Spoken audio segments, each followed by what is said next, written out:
Hello friends, welcome to the channel solution. Biochemistry lecture series में आज के इस वीडियो में हम आपको बताएंगे राइबोन्यूक्लिक एसिड मींस आरएनए के बारे में। आरएनए क्या होता है, आरएनए का स्ट्रक्चर और उसका फंक्शन। तो आइए शुरू करते हैं। तो सबसे पहले जानते हैं स्ट्रक्चर ऑफ आरएनए। तो राइबोन्यूक्लिक एसिड एक सिंगल स्ट्रैंडेड पॉलीन्यूक्लियोटाइड होता है। सिंगल स्ट्रैंडेड मतलब कि इस तरीके से ये सिंगल स्ट्रैंड होता है, और पॉलीन्यूक्लियोटाइड मतलब कि बहुत सारे न्यूक्लियोटाइड। कौन से टाइप का न्यूक्लियोटाइड? राइबोन्यूक्लियोटाइड। तो बहुत सारे राइबोन्यूक्लियोटाइड मिलके बनते हैं राइबोन्यूक्लिक एसिड। राइबोन्यूक्लियोटाइड क्या होता है, आप यहाँ पे देख सकते हैं। ये राइबोन्यूक्लियोटाइड का स्ट्रक्चर है जिसमें कि राइबो शुगर प्रेजेंट होता है। ये राइबो शुगर है, ये वाला कार्बन फिफ्थ कार्बन है। यहाँ से हम शुरू करते हैं 1 2 3 4 और 5। फिफ्थ कार्बन पे यहाँ पे फॉस्फेट ग्रुप जुड़ा हुआ होता है, और यहाँ पे बेस जुड़ा हुआ होता है, नाइट्रोजनस बेस। तो राइबोन्यूक्लिक एसिड में जो नाइट्रोजनस बेस होते हैं वो है एडेनिन मीन्स ए, गुआनिन मीन्स जी, साइटोसिन जिसको शॉर्ट में सी लिखते हैं, और यूरेसिल मीन्स यू।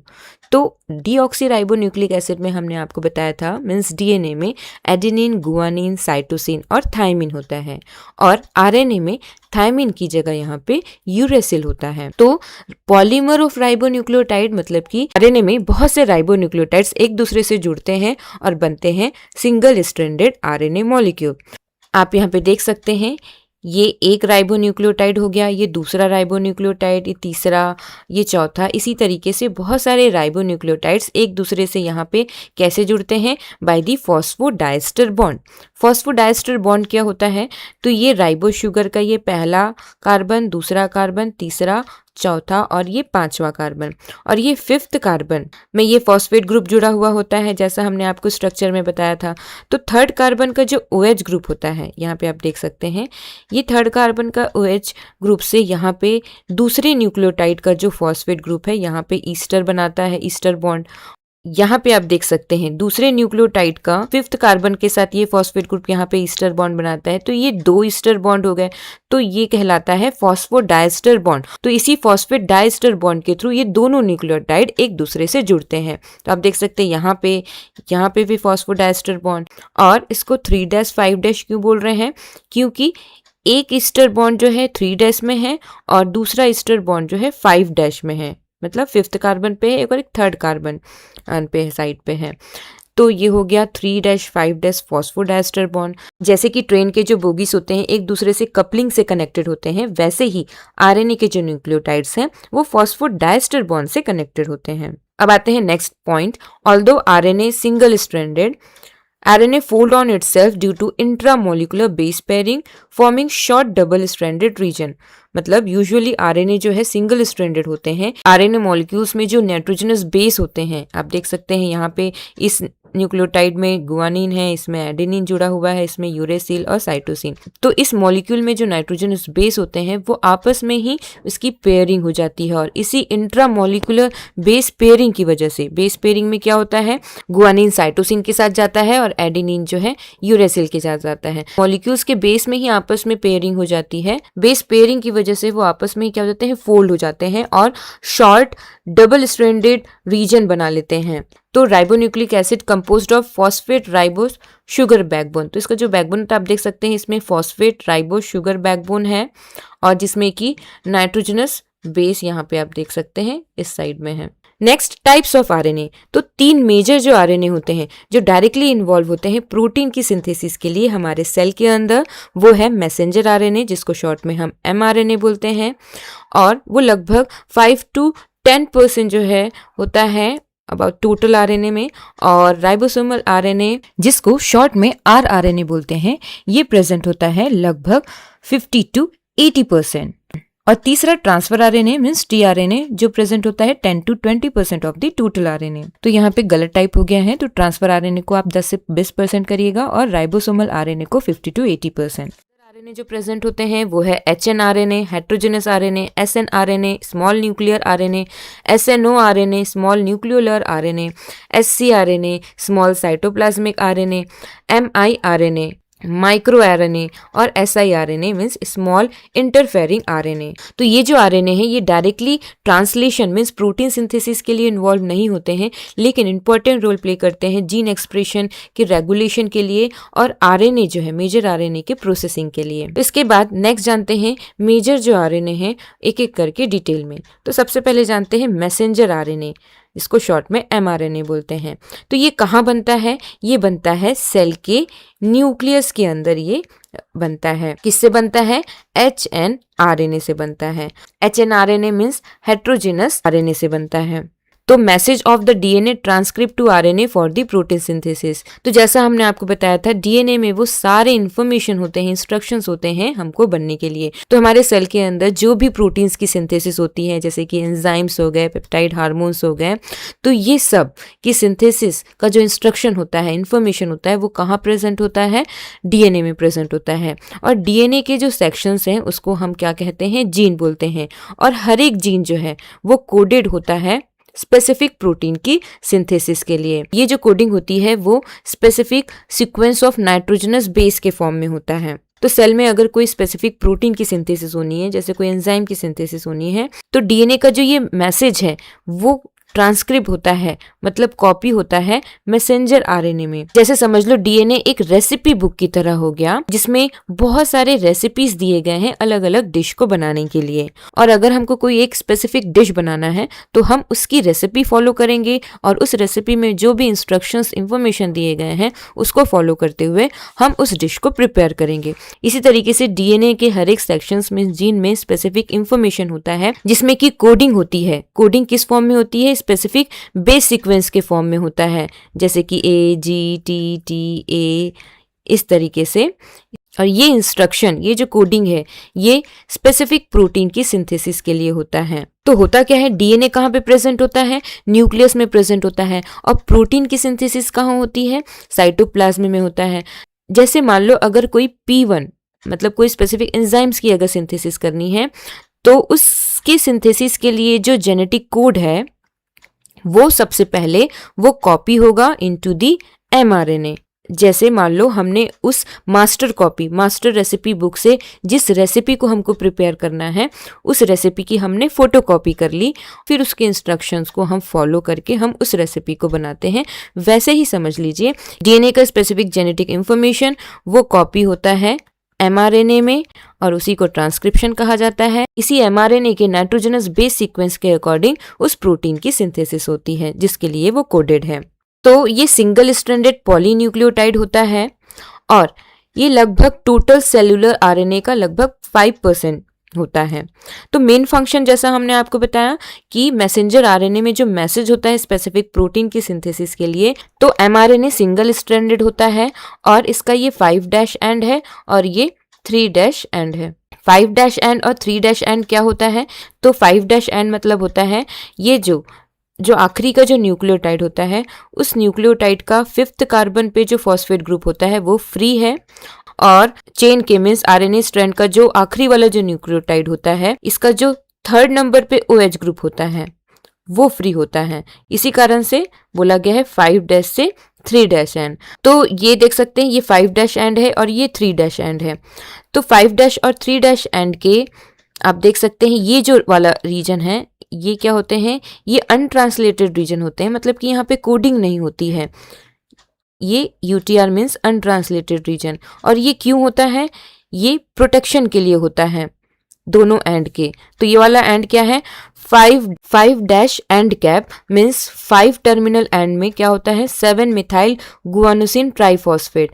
ये 7 methyl guanosine, G for guanosine और ट्राइफॉस्फेट ग्रुप यहाँ पे अटैच होता है। तो 5' एंड के कैप में ये मॉलिक्यूल होता है और ये प्रोटेक्ट करता है mRNA को फ्रॉम द डिग्रेडेशन, मतलब 5' एक्सोन्यूक्लियस एंजाइम के अटैक से प्रोटेक्ट करता है mRNA को, मीन्स mRNA को डिग्रेड होने से प्रोटेक्ट करता है। और इसके अलावा recognition of mRNA for the protein synthesis, means protein synthesis के लिए mRNA को पहचानने के लिए भी ये एंड जो है इन्वॉल्व होता है। इसके अलावा 3' एंड में 3' पॉली ई टेल होता है, 3' टर्मिनल एंड ऑफ mRNA में, और ये स्टेबिलिटी प्रोवाइड करता है mRNA को और 3' एक्सोन्यूक्लियस एंजाइम के अटैक से प्रिवेंट करता है। ये नॉन कोडिंग रीजन है और इसके बीच ये जो रीजन है जहाँ पे actual specific nitrogenous base sequence होता है, कोडिंग होता है प्रोटीन के सिंथेसिस के लिए, ये वाला पार्ट है, दिस इज कोडिंग रीजन। तो कोडोन्स जो है प्रेजेंट होते हैं कैप और टेल के बीच में। तो ये हो गया मैसेंजर आरएनए के बारे में। मीन्स मैसेंजर आरएनए में जैसा कि नाम है मैसेज होता है स्पेसिफिक प्रोटीन की सिंथेसिस के लिए। नेक्स्ट है transfer RNA means tRNA, also called soluble RNA, क्योंकि ये हाईली सोल्यूबल फॉर्म होता है और ये हाईली स्टेबल होता है। और ये कहाँ प्रेजेंट होता है? साइटोप्लाज्म में प्रेजेंट होता है। और इसका क्या फंक्शन होता है? Bring the specific amino acid to the ribosome during the protein synthesis, means translation of mRNA। तो ये करता क्या है? जो mRNA है, mRNA में क्या होता है? बेस सीक्वेंस होता है for the synthesis of specific protein, और टीआरएनए क्या करता है? इसी बेस सीक्वेंस के अकॉर्डिंग स्पेसिफिक अमीनो एसिड्स को एक एक करके लेके आता है प्रोटीन सिंथेसिस के लिए, इसलिए नाम है ट्रांसफर आरएनए। में एक तरीके से समझ लीजिए कि टीआरएनए एक डिलीवरी बॉय की तरह है और mRNA में जो कोडिंग होती है तो उसमें स्पेसिफिक कोडोन के अकॉर्डिंग, कोडोन एक एड्रेस हो गया समझ लीजिए, तो उसी एड्रेस के अकॉर्डिंग स्पेसिफिक अमीनो एसिड को वो यहाँ पे डिलीवर करता है। नेक्स्ट आते हैं स्ट्रक्चर ऑफ टीआरएनए। तो इसमें लगभग 74 to 95 न्यूक्लियोटाइड्स होते हैं और mRNA से ये छोटा होता है। इसका जो सेकेंडरी स्ट्रक्चर होता है वो क्लोवर लीफ की तरह होता है, आप यहाँ पे देख सकते हैं, विथ 3' एंड 5' एंड। यहाँ पे देख सकते हैं इसका ये 3' एंड है, ये 5' एंड है। और इसमें अनयूजुअल बेसिस प्रेजेंट होते हैं, डायहाइड्रोयूरिडीन DHU, हाइपोजेंथीन, राइबोथिमिडीन जिसको हम शॉर्ट में T बोलते हैं, और स्यूडोयूरिडीन जिसको हम डिनोट करते हैं बाय द सिंबल साई। तो आप यहाँ पे देख सकते हैं ये स्ट्रक्चर है टीआरएनए का। तो डिफरेंट आर्म्स होते हैं टीआरएनए के, टोटल 5 आर्म्स होते हैं, acceptor arm, D arm, anticodon arm और T psi arm and variable arm. तो सबसे पहले जानते हैं एक्सेप्टर आर्म क्या होता है।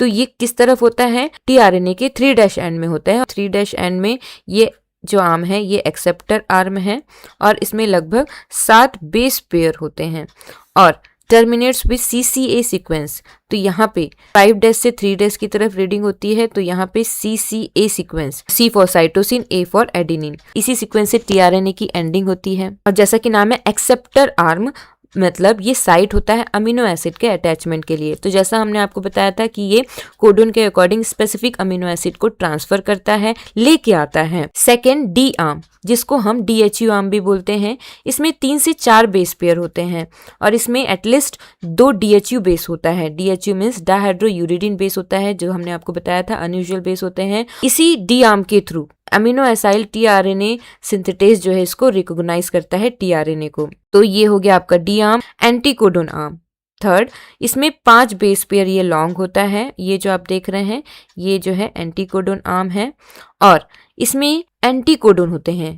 कोडोन मतलब क्या होता है? 3 बेस के सीक्वेंस को हम कोडोन बोलते हैं और एंटीकोडोन मतलब होता है जो कि कॉम्प्लीमेंट्री होता है mRNA के कोडोन से। तो आप यहाँ पे देख सकते हैं ये mRNA है और इस mRNA में जो बेस सीक्वेंस है, मतलब ये कोडिंग हो गई for the synthesis of specific amino acid, और 3 बेस सीक्वेंस को हम क्या बोलते हैं? तो कोडोन कहा जाता है। तो इस कोडोन की कॉम्प्लीमेंट्री जो टीआरएनए में होता है उसको हम एंटीकोडोन बोलते हैं। तो यहाँ पे जैसे G है तो यहाँ पे C होगा, यहाँ पे A है तो यहाँ पे यूरेसिल होता है और यहाँ पे G है तो यहाँ पे साइटोसिन होगा। तो G का C होता है और A का कॉम्प्लीमेंट्री U होता है। तो ये हो गया एंटीकोडोन। तो ये कोडोन और ये उसका अपोजिट एंटीकोडोन। कॉम्प्लीमेंट्री मीन्स मतलब टीआरएनए का जो एंटीकोडोन आर्म है mRNA के कॉम्प्लीमेंट्री कोडोन को रिकॉग्नाइज करता है और उसके बाद बेस पेयरिंग के थ्रू वो बाइंड होता है। जैसे कि टीआरएनए का एंटीकोडोन CGG है तो mRNA का क्या होगा? GCC होगा। इसके बाद नेक्स्ट आते हैं टी साई सी आर्म। इसमें 5 बेस पेयर्स होते हैं और सीक्वेंस ऑफ राइबोथिमिडीन T, स्यूडोयूरिडीन जिसको हम डिनोट करते हैं साई से, और साइटोसिन जिसको हम डिनोट करते हैं C से। तो तो यहाँ पे आप देख सकते हैं ये T-Cy-C आर्म है और इसका काम क्या होता है, help in binding of tRNA to the ribosome. तो यहाँ पे क्या हुआ, अमीनो एसिड का अटैचमेंट साइट होता है, तो अमीनो एसिड यहाँ पे अटैच होते जाते हैं, कहाँ होता है, राइबोसोम में। मतलब राइबोसोम एक फैक्ट्री की तरह है जहाँ पे प्रोटीन्स की सिंथेसिस होती है और यहाँ पे ये सारे मशीनरीज हैं। T-Cy-C आर्म ही हेल्प करता है टीआरएनए को राइबोसोम से बाइंड होने के लिए। उसके बाद नेक्स्ट आते हैं वेरिएबल आर्म। जैसे कि नाम है वेरिएबल, तो इसका लेंथ जो है वेरिएबल होता है फ्रॉम द 3 to 21 बेसेस और ये हेल्प करता है codon recognition by the tRNA. Means ये जो कोडोन है उसको रिकॉग्नाइज करने में ये भी हेल्प करता है वेरिएबल आर्म। तो वेरिएबिलिटी के अकॉर्डिंग, मतलब कि वेरिएबल आर्म के लेंथ के अकॉर्डिंग टीआरएनए को क्लासिफाई किया गया है क्लास 1 और क्लास 2 में। क्लास 1 में वेरिएबल आर्म जो है 3 to 5 बेस पेयर उनका लेंथ होता है और ये लगभग टोटल टीआरएनए का 75% होता है क्लास 1। और क्लास 2 टाइप के टीआरएनए में जो वेरिएबल आर्म होता है वो 13 से 21 बेस पेयर लॉन्ग होता है। अगेन यहाँ पे जो आप देख रहे हैं ये टीआरएनए का स्ट्रक्चर है जिसमें किस तरीके से बेस सीक्वेंस दिए गए हैं और ये जो है आप देख सकते हैं ये एक्सेप्टर आर्म है, जैसे हमने आपको बताया था 3' एंड में। और यहाँ पे अमीनो एसिड जो है अटैच होता है ईस्टर बॉन्ड से और यहाँ पे आप देख सकते हैं इस तरीके से यहाँ पे बेस पेयरिंग हुआ है। इसके बाद नेक्स्ट आते हैं राइबोसोमल आरएनए मींस आरआरएनए। तो राइबोसोम्स क्या होते हैं, एक तरीके से ये फैक्ट्री है जहाँ पे प्रोटीन की सिंथेसिस होती है। तो आप यहाँ से देख सकते हैं ये राइबोसोम्स क्या हो गया, ये राइबोसोम है, ये फैक्ट्री हो गया जहाँ पे एमआरएनए टीआरएनए आते हैं और यहीं पे ही प्रोटीन की प्रॉपर सिंथेसिस होती है। और ये क्या होते हैं, ये साइटोप्लाज्मिक न्यूक्लियोप्रोटीन होता है जिसमें कि 75% आरएनए और 35% प्रोटीन होता है। यही आरआरएनए राइबोसोम के स्ट्रक्चरल और फंक्शनल कोर का फॉर्मेशन करते हैं और ये कहाँ बनता है, ये सिंथेसाइज होता है न्यूक्लियोलस में। तो यहाँ पे प्रोकैरियोटिक और यूकैरियोटिक में कौन से टाइप्स के राइबोसोम होते हैं, जिसका साइज होता है प्रोकैरियोटिक्स में 70s और यूकैरियोट्स में 80s, जिसमें कि स्मॉल और लार्ज सब यूनिट होते हैं। लार्ज सब यूनिट प्रोकैरियोट्स में 50s और 30s का होता है स्मॉल सब यूनिट, और यूकैरियोट्स में लार्जर सब यूनिट 68 और स्मॉलर सब यूनिट 40s का होता है। और इसमें जो पेप्टाइडिल ट्रांसफरेज एंजाइम होता है वो 23S आरआरएनए होता है प्रोकैरियोट्स में ऑफ 50S सब यूनिट का, और 28S आरआरएनए होता है यूकैरियोट्स में ऑफ 60S सब यूनिट का।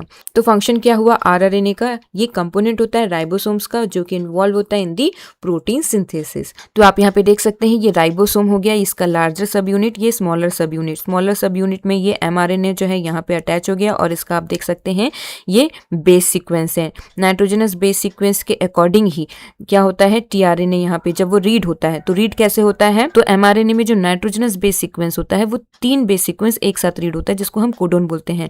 तो जैसे यहाँ पे तो जीसी के अकॉर्डिंग जो कॉम्प्लीमेंट्री जो एंटी कोडोन वाले टीआरएनए यहाँ पे अटैच होते हैं, जैसे कि जी का सी का जी और ए का यू, और इससे जो अटैच यहाँ पे अमीनो एसिड होते हैं एलानिन वो आता है। और इसके बाद नेक्स्ट सीक्वेंस रीड होता है जैसे कि GUU।